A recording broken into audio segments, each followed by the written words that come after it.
students, good morning. Today we will study about class 5th EVS chapter 22. Class fifth का EVS का chapter 22 हम read करेंगे. 21 chapter हमने complete कर लिया था. तो देखो चैप्टर 22 176 पेज नंबर आपको ओपन करना है. चैप्टर का नेम है हाउ टू सेव फ्यूल, यानी फ्यूल मीन्स क्या होता है? ईंधन. ठीक है, फ्यूल को हम किस तरह से बचा सकते हैं, कैसे बचा सकते हैं, कैसे सेव कर सकते हैं. ठीक है, तो देखो student of ABC school seemed very happy today, यानी एबीसी स्कूल है, वहाँ के जो स्टूडेंट्स हैं वो कैसे दिखाई दे रहे थे आज? बहुत ही हैप्पी, यानी बहुत ही खुश दिखाई दे रहे थे. They had their tiffins and water bottles along, और उन्होंने अपने टिफ़िन और वाटर बॉटल्स अपने साथ रखा हुआ था. The reason being that they were going to visit Sariska reserve, और उन्होंने अपने टिफ़िन और बॉटल्स अपने साथ क्यों ले रखे थे?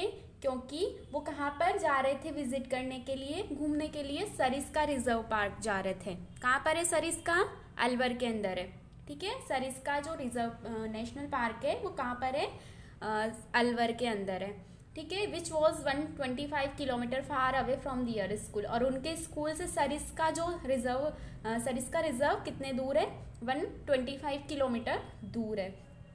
The teacher took their attendance, the principal gave them instruction and all of them got inside the bus and left for their destination. यानी कि जो उनके टीचर हैं उन्होंने क्या ली? उनकी अटेंडेंस ली, और उसके बाद प्रिंसिपल ने उनको इंस्ट्रक्शन दिए कुछ, यानी कि वहाँ जाने से रिलेटेड कुछ सूचनाएं दी कि आपको इस तरह से रहना है वहाँ पे. टीचर कुछ भी करने से पहले एक बार टीचर से परमिशन लेनी, इस तरह से बहुत सारे इंस्ट्रक्शन दिए प्रिंसिपल ने.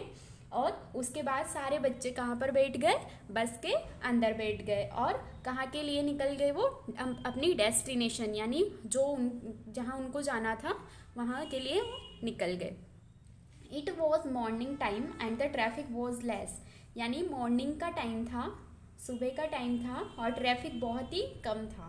Farmers were seen carrying fodder in bullock carts and camel carts, और जो किसान थे वो दिखाई दे रहे थे, क्या ले जाते हुए दिखाई दे रहे थे? कैरिंग मीन्स ले जाते हुए. क्या ले जाते हुए दिखाई दे रहे थे? फॉडर, यानी चारा ले जाते हुए दिखाई दे रहे थे. किसके अंदर? बुलॉक कार्ट्स, यानी बैलगाड़ी, या फिर कैमल कार्ट्स, यानी जो ऊँट गाड़ी होती है या बैलगाड़ी होती है, उसमें अपने चारे को पशुओं के लिए चारे को ले जाते हुए वो दिखाई दे रहे थे.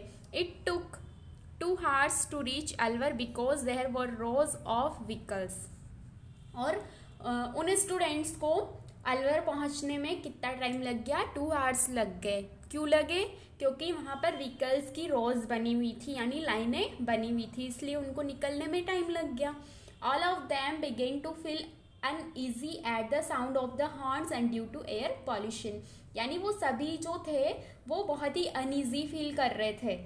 ठीक है, अनईजी फील कर रहे थे एट द साउंड ऑफ, क्योंकि बहुत ज़्यादा हॉर्न्स की आवाज़ आ रही थी और बहुत ज़्यादा एयर पॉल्यूशन हो रहा था, जो धुआं होता है व्हीकल्स का, उसकी वजह से, और हॉर्न्स की आवाज़ आ रही थी, तो इसकी वजह से वो बहुत ही अनईजी हो रहे थे, यानी बहुत ही परेशान हो रहे थे वो. Cycles and rickshaws could also be seen at times, और उसी टाइम पे उन्हें क्या भी दिखाई दे रहे थे? कुछ साइकिल्स और रिक्शा भी उनको दिखाई दे रहे थे, जैसे देखो इस पिक्चर में दिखाया हुआ है वैसे.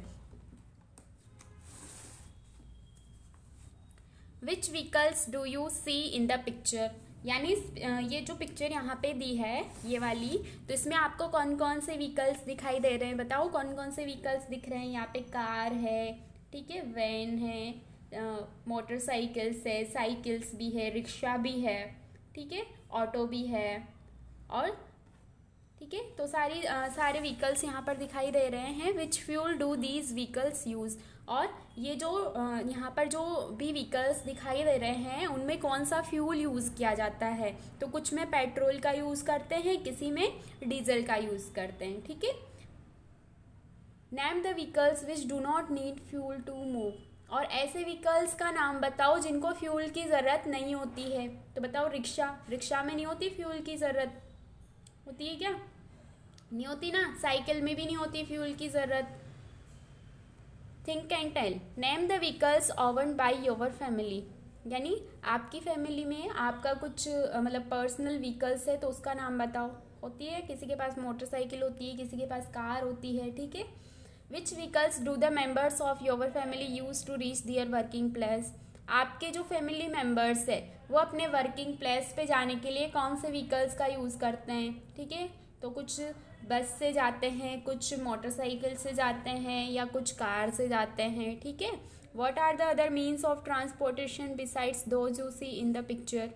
यानी कि ये जो पिक्चर में दिखाई दे रहा है इसके अलावा जो ट्रांसपोर्टेशन है उसका अदर मीन क्या हो सकता है, अन्य मतलब क्या हो सकता है। What is the condition of the rickshaw puller when we pulls the rickshaw loaded with passenger along a climbing plan. यानी कि रिक्शा वाला जो होता है कि मान लो उसको क्लाइंबिंग प्लान पे यानी कुछ ऊंची जगह पे चढ़ाना है और पैसेंजर बैठा हुआ है, रिक्शा जो है वो लोड हो रखा है पैसेंजर से, तो वो रिक्शा पुलर जो है उसकी क्या कंडीशन होगी, यानी उसको खींचने में बहुत ज़्यादा कठिनाई होगी ना उनको। Do you know to save fuel don't drive your vehicle aggressively and get your vehicle serviced regularly. यानी कि आपको अगर फ्यूल को सेव करना है तो व्हीकल को अग्रेसिवली ड्राइव ना करें और उसका जो भी व्हीकल है उसकी रेगुलरली क्या कराते रहें, सर्विस कराते रहे, ताकि उससे जो फ्यूल की मात्रा है वो कम निकले, उससे कम वेस्ट हो। Also check the tyre pressure. इसके अलावा टायर प्रेशर को भी चेक करते रहना चाहिए। देखो यहाँ पे पेट्रोल पंप की भी पिक्चर दी हुई है। Seeing a petrol pump the driver stop the bus. यानी कि जो वो स्टूडेंट बस में जा रहे थे तो पेट्रोल पंप को देखकर ड्राइवर ने बस को स्टॉप कर दिया, रोक दिया। There was a long queue of vehicles. यानी वहाँ पर बहुत लंबी कतार बनी हुई थी, किसकी, व्हीकल्स की। रितु सेड, रितु ने कहा, uncle has the petrol run out. Uncle petrol खत्म हो गया है। On hearing this driver said, तो इसको सुनकर ड्राइवर ने कहा, there was only a little oil when we started. यानी जब हमने बस को स्टार्ट किया था ना तो बहुत ही कम ऑयल था बस के अंदर। Large quantity of oil is used in buses. और बसेस के अंदर बहुत सारी क्वांटिटी में ऑयल की आवश्यकता होती है as compared to smaller vehicles. यानी जो छोटे व्हीकल्स होते हैं ना उनकी तुलना में जो बस हैं, ट्रक हैं, तो ऐसे जो बड़े व्हीकल्स होते हैं उनको पेट्रोल की या फ्यूल की ज़्यादा ज़रूरत होती है। Seeing a slogan written on the petrol pump. यानी पेट्रोल पंप पर कुछ स्लोगन्स लिखे हुए थे, उनको उन्होंने देखा। सुमित आस्क द टीचर, तो सुमित ने अपने टीचर से पूछा, the source of oil are short. यानी जो ऑयल के सोर्स है वो क्या है, शॉर्ट है, यानी बहुत ही कम है ऑयल के source. Why have they return so from where we got oil. यानी ऐसा यहाँ पर क्यों लिखा हुआ है और हम ऑयल कहाँ से प्राप्त करते हैं। तो ऐसे उसने अपने टीचर से पूछा। Teacher, my son, the oil is made from petroleum. यानी टीचर ने कहा कि जो ऑयल है वो कहाँ से बनता है, पेट्रोलियम से बनता है। Which is found at great depth, जो कि बहुत ही ज़्यादा गहराई में पाया जाता है। यानी पेट्रोलियम जो होता है वो अर्थ के नीचे बहुत ज़्यादा डेप्थ में पाया जाता है। Lakhs of years ago trees and animals had been buried deep into the earth. यानी कि बहुत लाखों साल पहले क्या होता है कि जो ट्रीज और एनिमल्स होते हैं वो अर्थ के नीचे यानी चट्टानों के नीचे दब जाते हैं। बरीड मीन्स दब जाते हैं, डीप में, गहराई में दब जाते हैं। High pressure and some chemicals change them into petroleum. और बहुत ही हाई प्रेशर वहाँ पर होता है और कुछ केमिकल्स चेंजेस जो होते हैं जिसकी वजह से वो किस में चेंज हो जाते हैं, पेट्रोलियम में चेंज हो जाते हैं। It looks like a black thick liquid. और ये जो पेट्रोलियम होता है ना वो कैसा दिखाई देता है, ब्लैक होता है, थिक यानी थोड़ा सा गाढ़ा सा लिक्विड होता है और ब्लैक कलर का होता है। In refineries this petroleum is refined to yield petrol, diesel, kerosene oil, wax, vaseline and other substances which are used in making alcohol, synthetic rubber, fiber and plastic etc.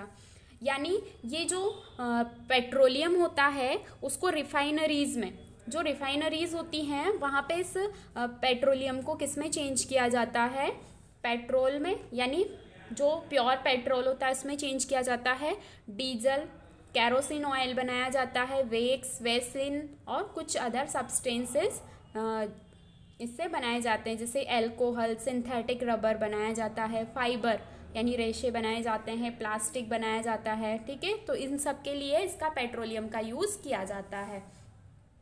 Petroleum is found in a limited quantity, और जो petrol है वो बहुत ही limited quantity में पाया जाता है, यानी बहुत लिमिटेड क्वांटिटी में, बहुत ही सीमित मात्रा में है पेट्रोलियम की मात्रा।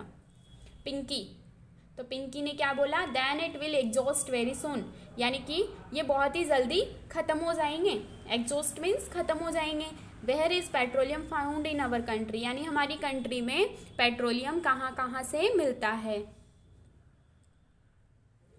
टीचर ने बोला, yes my daughter, if we do not care it will exhaust within some years, यानी अगर हम इसकी परवाह नहीं करेंगे और इसको ऐसे ही वेस्ट करते रहेंगे ना पेट्रोलियम को, तो ये एक दिन ख़त्म हो जाएंगे, यानी कुछ सालों में ये क्या हो जाएंगे, एग्जॉस्ट हो जाएंगे, यानी ख़त्म हो जाएंगे। It is found in our country in the state of Maharashtra, Gujarat, Assam, Arunachal Pradesh and Tamil Nadu. और हमारी कंट्री में ये कौन कौन से स्टेट में पाया जाता है, यानी पेट्रोलियम कहाँ कहाँ से मिलता है, महाराष्ट्र में मिलता है, गुजरात में मिलता है, आसाम में मिलता है और अरुणाचल प्रदेश में और तमिलनाडु, ये स्टेट है, ठीक है। स्टेट आपको याद रखने हैं कि हमारे कंट्री में कौन कौन से स्टेट से हमें पेट्रोलियम मिलता है। तो देखो, महाराष्ट्र, गुजरात, आसाम, अरुणाचल प्रदेश और तमिलनाडु।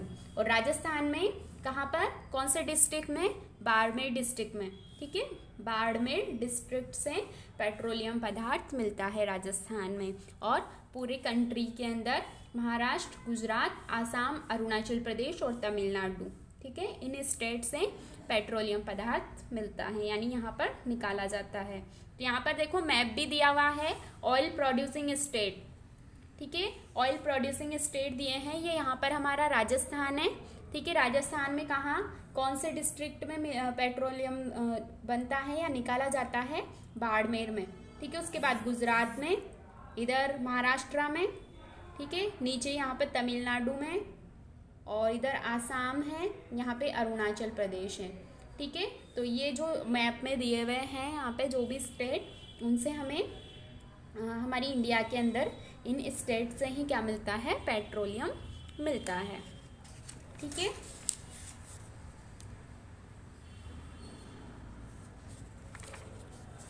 ये नेम्स आपको याद रखने हैं कि कौन कौन से स्टेट से पेट्रोलियम मिलता है, ओके। इसका नेक्स्ट जो टॉपिक है नेक्स्ट पार्ट में रीड करेंगे, ओके, बाय।